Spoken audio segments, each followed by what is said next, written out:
Saan kaya masarap kumain ng Filipino food dito sa Boracay Island? Tara, samahan niyo ako. Let's go, let's go, let's go, let's go! Hello po, pa-order. Afternoon po. Ano yung sige, sir?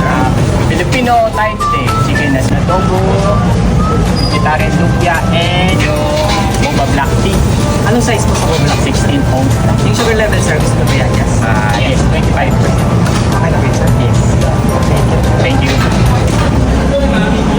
Guys, again, ito yung order natin. Chicken adobo. Ayan. Init. May egg, may potato, and tatlong malaking peraso ng chili. Yan. Tapos may yung steam rice and may adobo sauce. Order din tayo na lumpia. Marami silang choice. Pork, shrimp, and vegetarian ang in-order ko. 4-piece to. 140 pesos lang.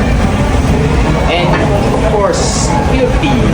Kahit ngayon August pero mainit yung panahon. Lamig. So, kain muna tayo. Balik kayo after. Okay, let's go! Hi guys, nabusog ako. Kung gusto niyo ng Filipino food, punta kayo dito sa Boracay Beach Truck. Meron din silang mga Asian cuisine. Tapat lang ito ng Budget Mart dito sa B-Mall and yung Boracay logo doon. So punta na kayo dito sa Boracay Beach Truck. Ayan o. Meron silang second floor. Okay, let's go, let's go, let's go, let's go. Alam mo ba, pwede kang pumasok dito sa truck and mag-picture taking and video vlog. Tara!